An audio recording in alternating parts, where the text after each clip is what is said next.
I remember many times, especially on particularly beautiful bluebird snow ski days, we would sit on the ski lift looking at the beautiful surroundings, and he would take a deep breath and say, "Girls, the church is true."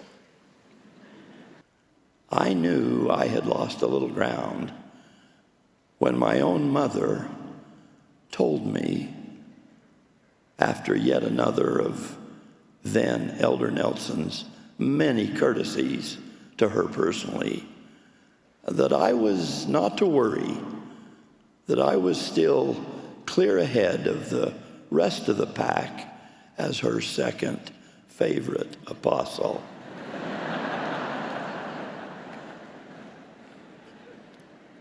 Now, he said that in the presence of both me and my mother, and we were all laughing, but I haven't been sure.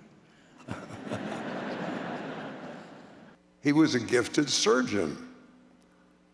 My own dear mother was the recipient of Dr. Nelson's talents, as she underwent many operations under his hand that extended her life. One time, I was talking to an associate about my mother's many medical experiences with Dr. Nelson. I was not aware that he was in the room behind me listening, and heard what I said when I explained to the man that Mother had undergone 8 of his operations.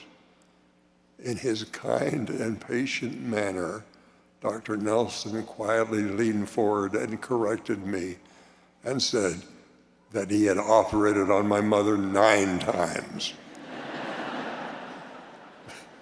I sat beside Russell M. Nelson for 34 years in the Quorum of the 12 Apostles.